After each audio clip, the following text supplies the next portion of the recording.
Hi everyone, this is Steve Sutton again. Today I'm going to do a short video on how to meditate. The last video I did was on stillness. This is more of a basic guide on just how to meditate and be still and be mindful. So meditation reportedly goes back 5000 BC, and some say earlier than that. I don't think there's a right or wrong way to meditate really. It's more just a way of paying attention to your awareness or your consciousness in the present. It's really just a simple description of meditation is where you just pay attention inside of yourself to your thoughts and feelings with allowance. So you're allowing this to happen. And that's it. But I'm going to expand on that a little bit. Some people expand on it a whole lot and a lot of different variations. But we do this all the time. It's natural. That's probably how our ancestors discovered it. It's just, hey, wait a minute, I can pay attention to myself. And so we do it all the time, even without knowing it. And it's a natural process that helps us resolve things inside. And sometimes without necessarily doing focused, intentional meditation. And this is probably, where all this came from and the importance of it was discovered. And they probably just decided that it's just going to be developed. Let's develop it into a structured discipline and be able to use it more because this was important. And the things they discovered about it.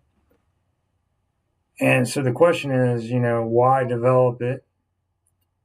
And the answer may be that it provides things like overall balance, health, and higher consciousness and intelligence, and so many other benefits. The things I've read are just mind-boggling. Some of them are kind of surprising, but not the least of which, is inner peace. That's probably one of the most common things, most underlying implications to doing this is you'll gain inner peace. So I'm going to give a basic guide on how to meditate, practice stillness, or be mindful. Basic steps that I have and I use based on my research and my own practice and helping my clients are: number one, focusing and concentrating on awareness and recognition. That's it. Just focus, observe, acknowledge, be aware, pay attention, and observe what you find. The second step is processing that. What you are noticing, process it by allowing it all to exist and come out and come forth as long as it needs to and as long as you can allow it. So this means feeling the feelings, thinking the thoughts, imagining the imagination, hoping the hopes, remembering the memories, and all of that, and more, whatever we're capable of experiencing. When you allow this long enough, all of these experiences eventually pass or fade or move out of your awareness or weaken. Some of them permanently, some of them not. And others you may want to hold for a while and work with and make decisions out of them after you get some kind of meaning out of what it means to you. The third step is just choosing to let go or detach from the second step, from what you have processed, or simply choosing to trust returning back to the awareness state of observing in step one.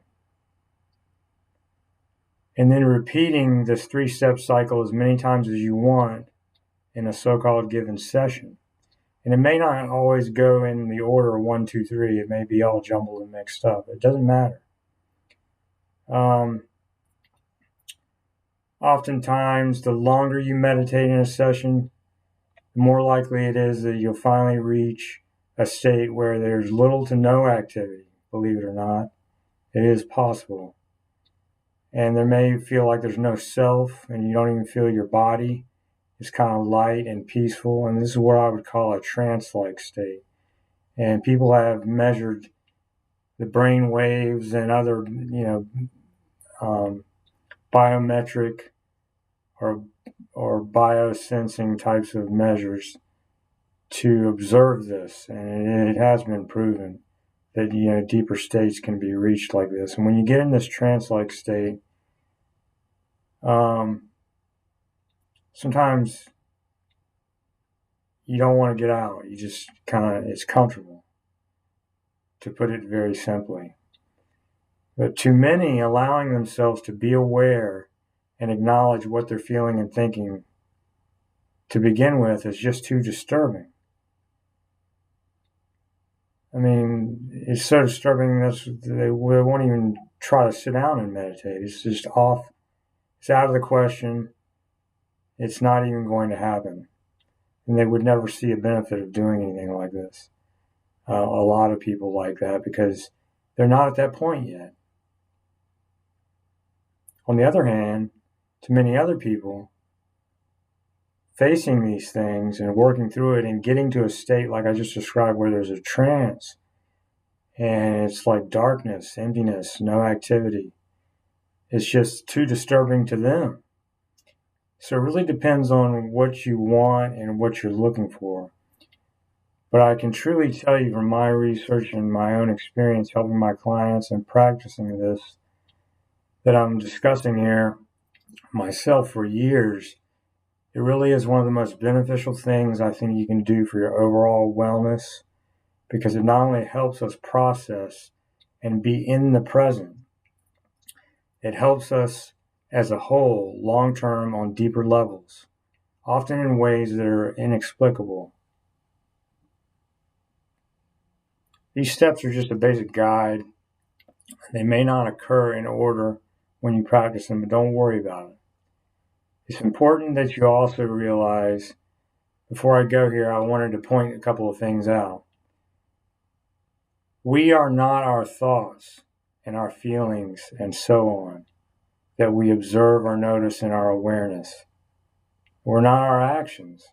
We're just temporarily having them more or less depending on what you want to do with them, such as use them to make decisions and get meaning, or just simply work them out and let go of them, like a dream or something. Just wake up and let go of it. This is where many people have difficulty because they get stuck, because they believe that if they allow their thoughts and feelings that are unwanted, the negative ones, to surface and be aware and acknowledge them and allow them to exist, then they're agreeing with it. And they're saying that it proves that they are these thoughts and feelings. That's how powerful and convincing it can be. It's more than a virtual reality. And so when we're at this point in this discussion, I want to point that out and say that, the truth is we are not what we think or feel, or even anything in our consciousness or actions. They're just an extension of us that is temporary, like strokes of a brush on a canvas from a painter. But the painting is not the painter in the end. The implication here is that there is more to us than our mind and our emotions and our behavior and our experiences and such. And that part of us is beyond yet connected to all of that. And a part of having a meditative awareness involves being aware in that state beyond the mind and being okay with that and maybe even wanting it to some extent, which you could say is the purpose that a lot of people would even try to meditate or practice meditation. Because that state and being beyond the mind and being beyond the self, that's what's also really happening here, is you go beyond your ego and your sense of identification as a self or individual. It is sought by the person who meditates. But again, it is sought without attachment. Rather, it is just chosen. In contrast to lower emotional and mental states, where attachments and dependencies and identification with the thoughts and feelings we have are often based on needs, and that it becomes more likely to cause challenges in our lives. So that's it for this video. I hope it's helpful. And if you're interested in a session with me, please click on my website. Otherwise, I will see you next time in the next video. Bye.